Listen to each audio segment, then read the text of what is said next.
Hi, friends. This is Pastor Bev, and we have had a brief hiatus, but we are back for Grace and Truth with Pastor Bev. I'm Pastor Bev, and with me is, as usual, is Kelsey. Hi. And today we are going to talk about the Barren Princess. Ooh.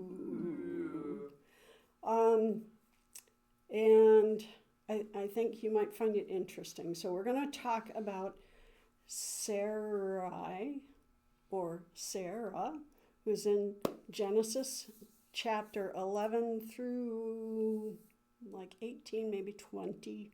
Well, 20 I think is when Abraham dies, but she was the wife of Abram or Abraham. And she's got really a fascinating story. So before I get started, I just want to say that there has been a Fox series called Women of the Bible. Oh, yeah. And they had 2 episodes with Sarah and Hagar, and well, Sarah and Hagar, and so here's my thoughts on that. I'm just going to say that to begin with. That is a very feminist perspective.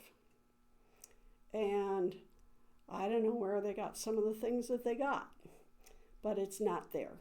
So yeah, I didn't recognize a lot of the things, especially with Hagar. I even went into the Bible to look at it.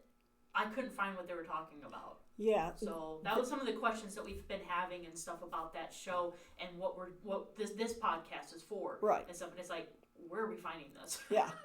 So they named Sarah, who I named the Barren Princess.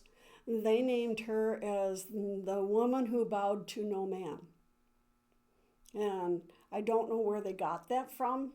Whoa. And it started with a completely different story altogether. And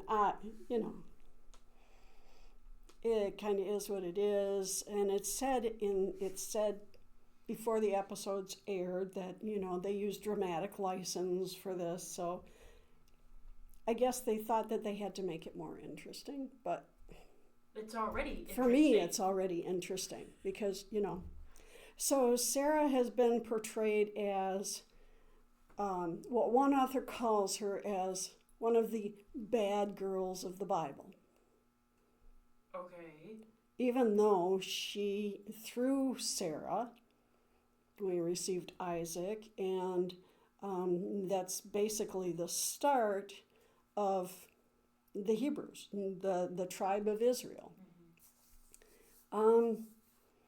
And I think that Sarah is pretty much misunderstood.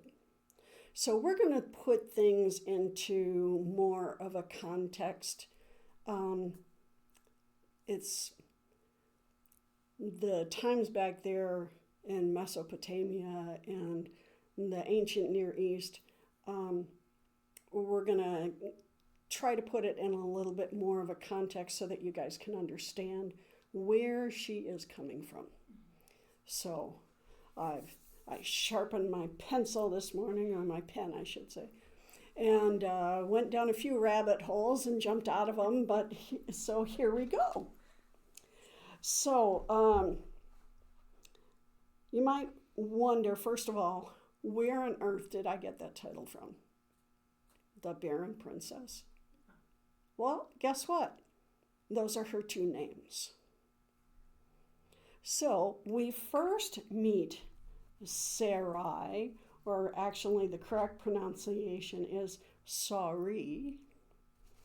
Oh, like sorry? Sorry. Like sorry. Okay, gotcha. We first meet her, and she is described as just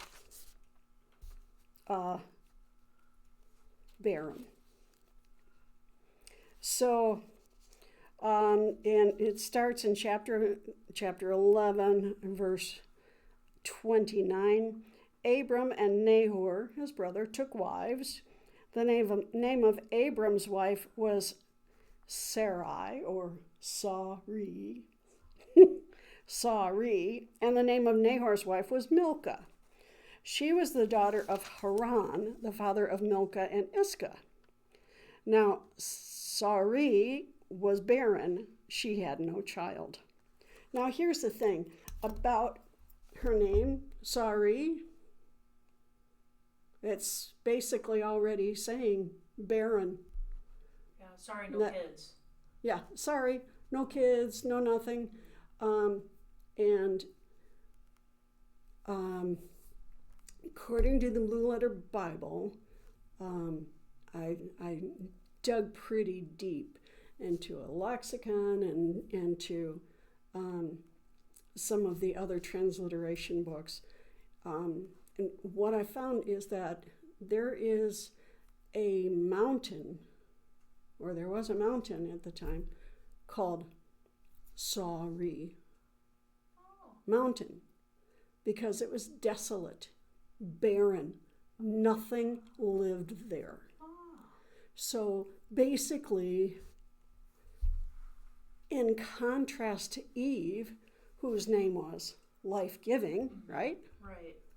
There's no life coming whatsoever. Can you imagine having that as your name? Yeah.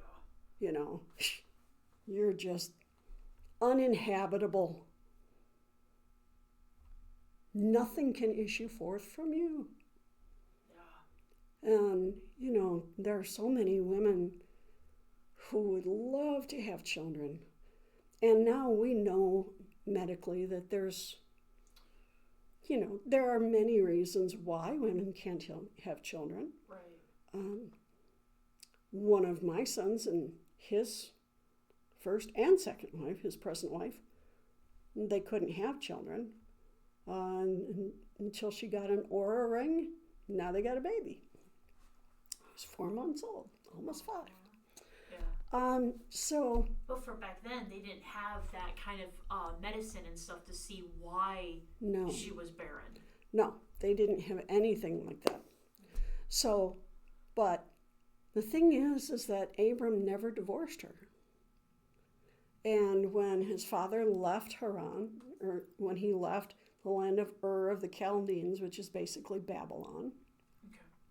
So that's the far, far east. Like Iraq, Iran, that area. Okay, gotcha.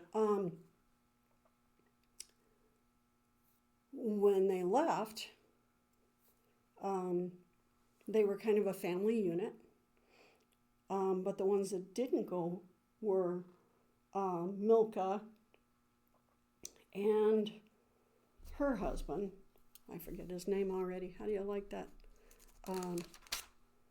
Milcah and Nahor.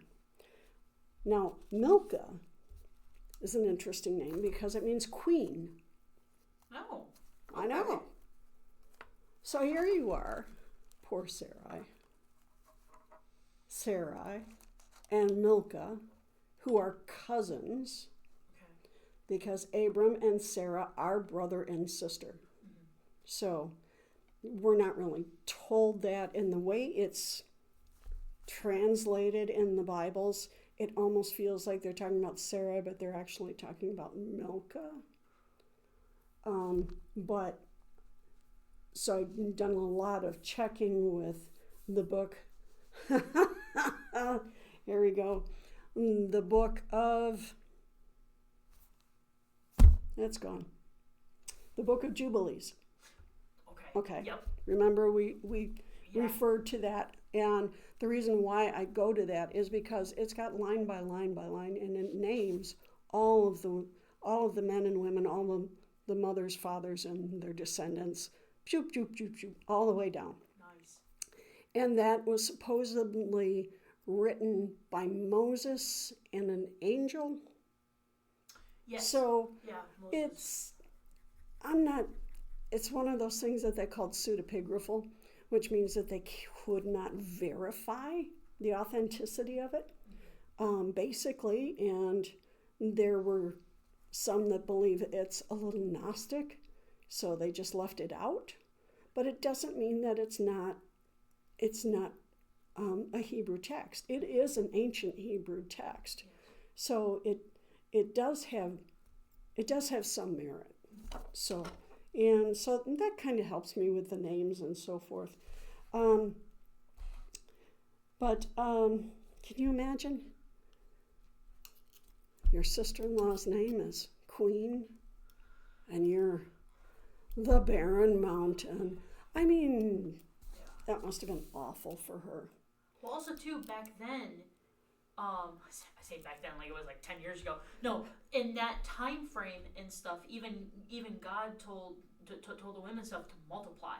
Right. That was their purpose. Yeah. Technically, to multiply for the world Be and everything. Be fruitful and multiply. And here he has a woman who can't do that. And so the book of Jubilees actually has years, and it has kind of dates.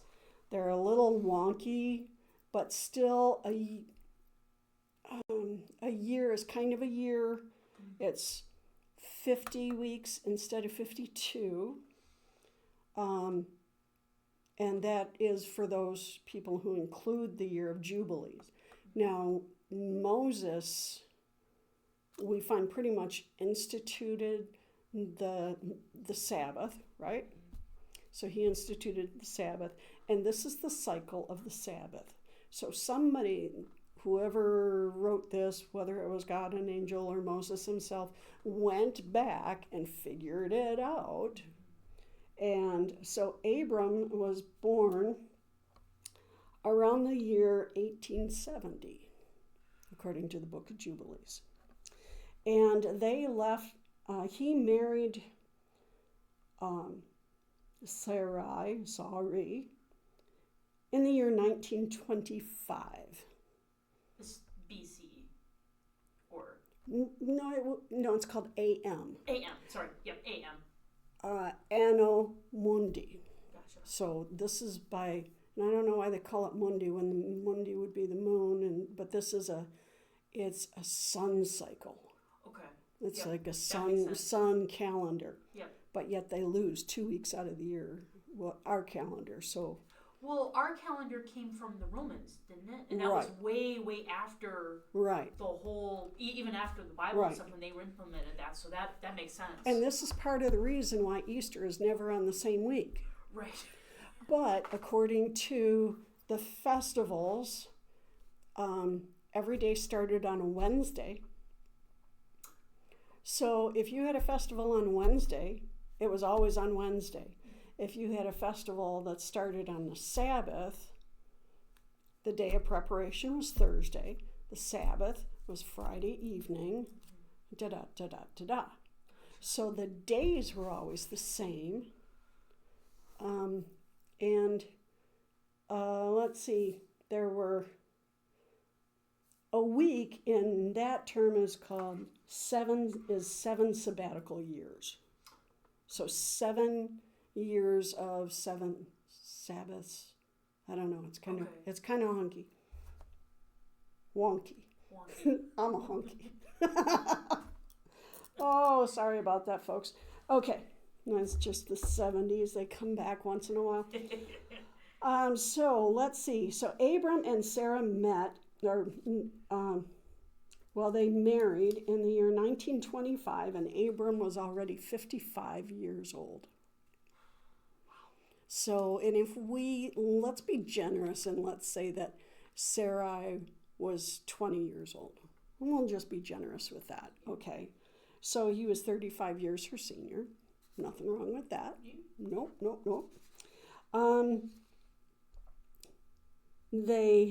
Well, and also too, back then, they lived like hundreds of years. So actually 55 was young. Yes. And their actual year was very close to what ours is. Yeah. So, and let's see, they left Haran in what that would be 1953 Okay. from the beginning of time to their year 1953. And that calendar, just to put it in a little better perspective, the year 2450 is when the Passover occurred. Gotcha. So it's got to fit into that time frame. So we're going before Passover. We could call it BP, 1950 BP. And I could get really goofy there. So they left Haran in what would be 1953. So they lived in Haran for a very long time with Abram's father, well, their father. And then they struck out on their own in 1953, BP, before Passover. And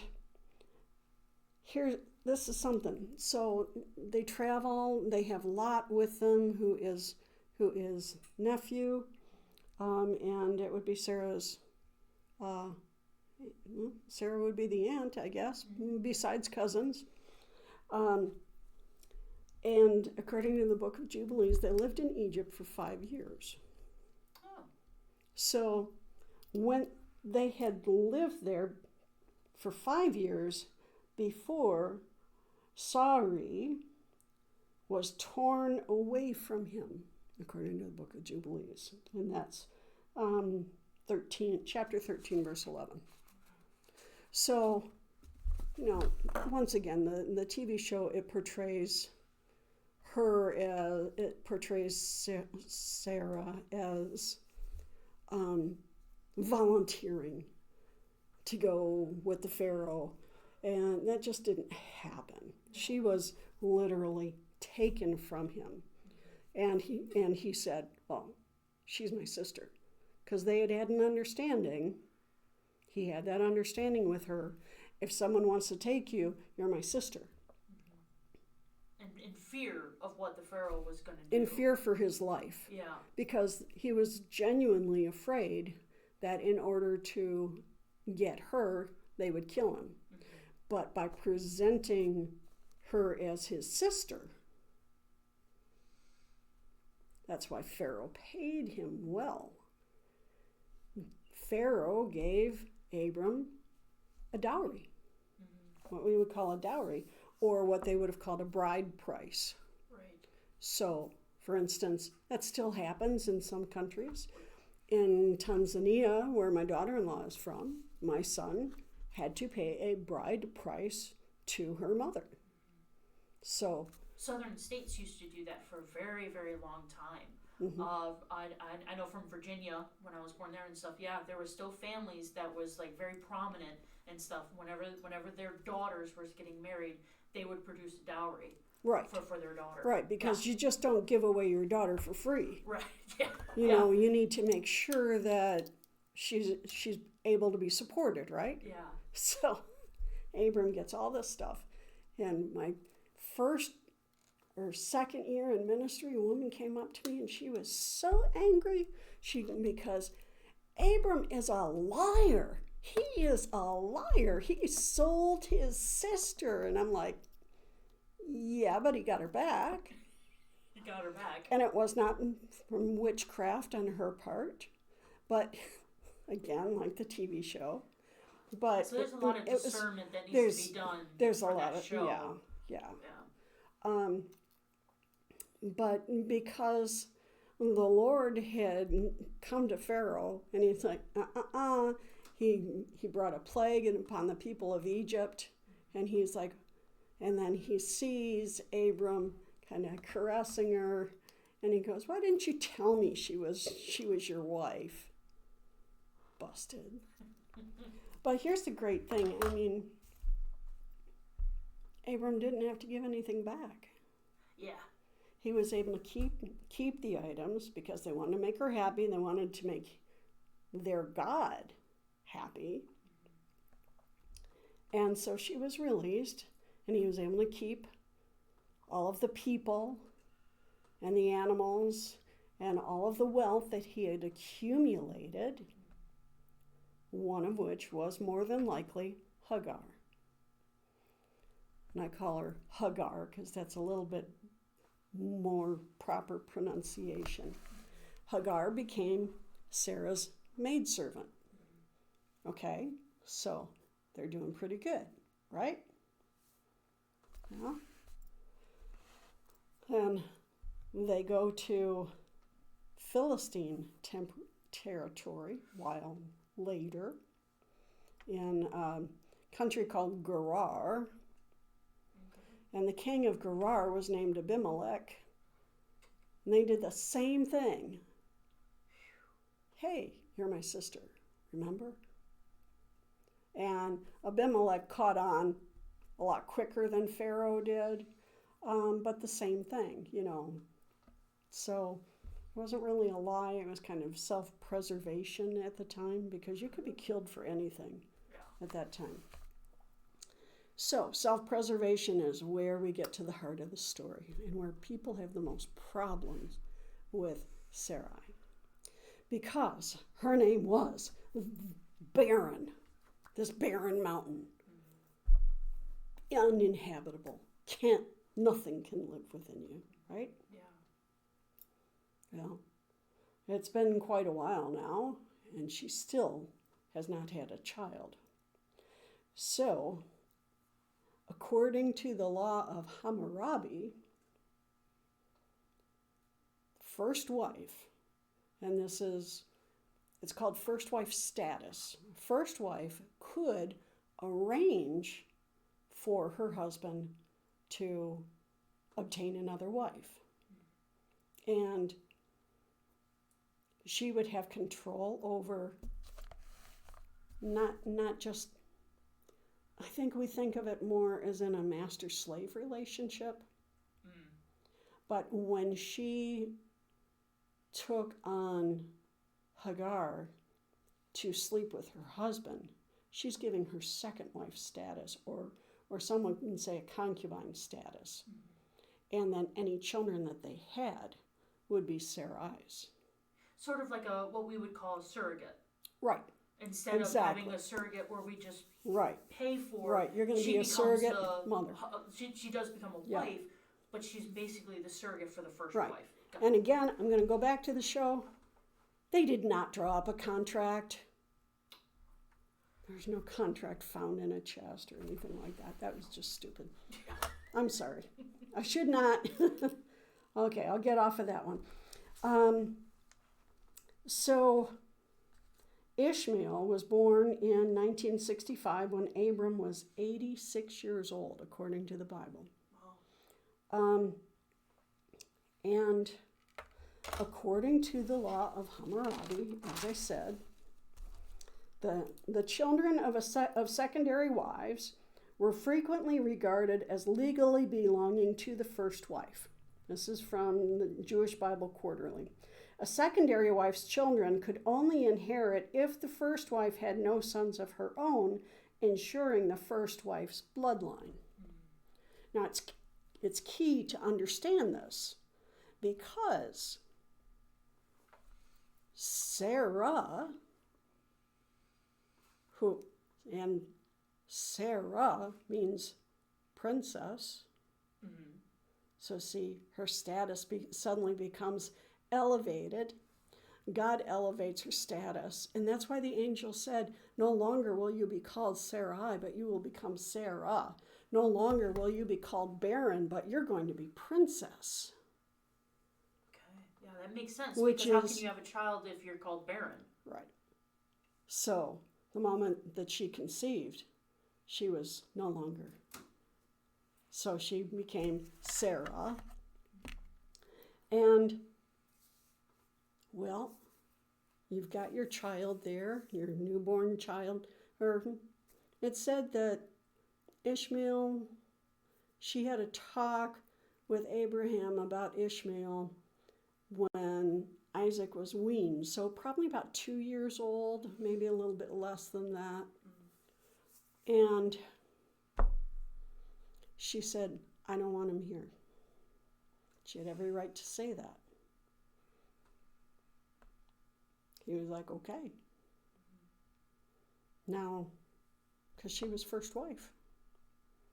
It's important to notice in Hagar's story too, that because Hagar was pregnant with Ishmael, she was able to conceive. There became tension between the two women. And Sarai was asserting her dominance over Hagar because she had first wife status. Yeah. And kind of putting her in her place. Hagar ran away. Well, Hagar means run away. Actually, it means flight. Flight. Yep. So, yeah, Hagar is the person who literally flee. And who knows, maybe she was a runaway slave. I don't know. But her name is Flight.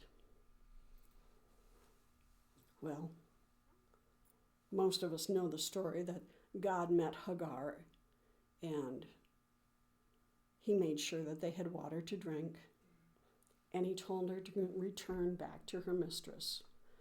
And most of us would go, why? Why? You know, there's still more to the story. Okay, second part of the story. Isaac was born about 1982, 57 years after their marriage. Wow.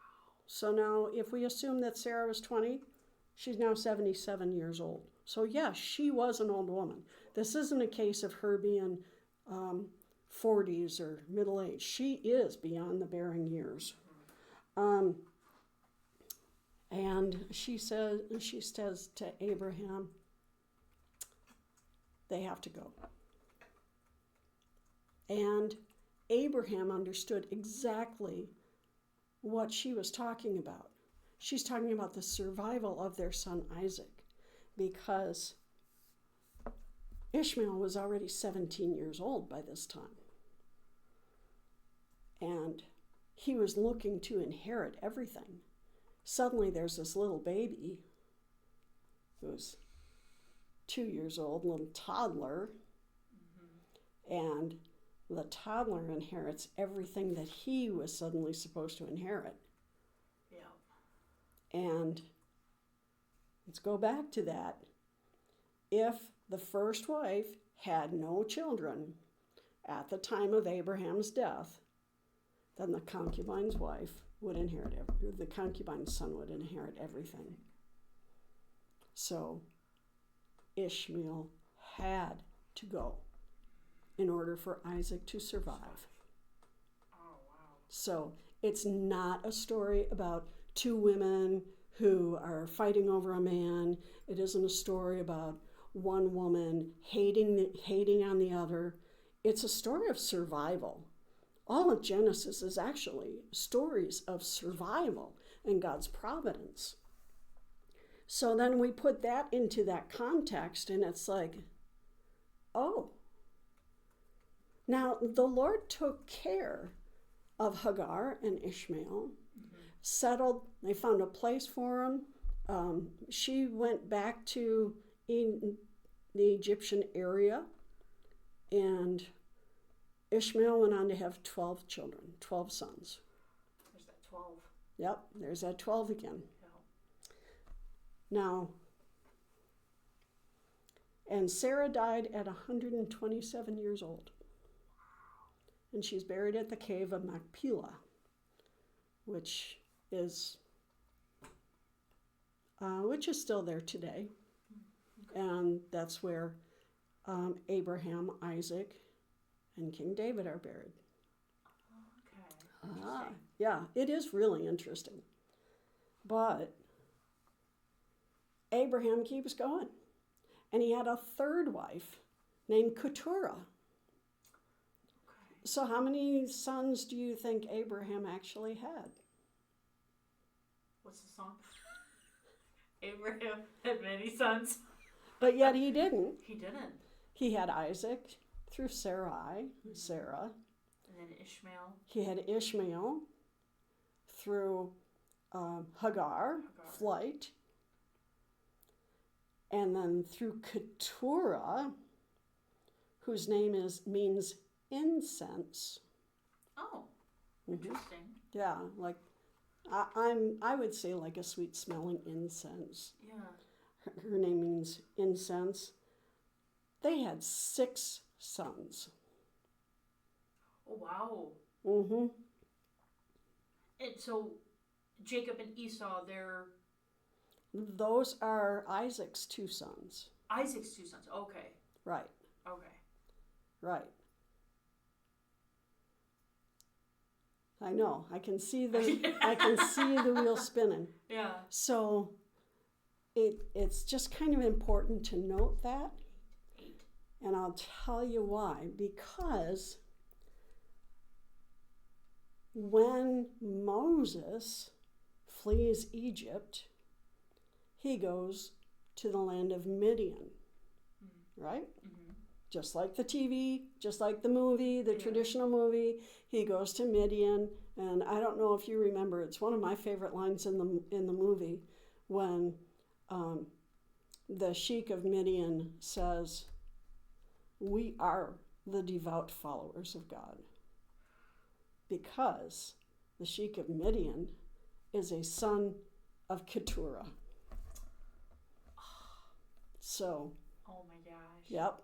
So he actually married someone from Abraham's lineage. It's kind of cool. Nice. Yeah. But you see, if you only have a piece of the story, you don't understand it.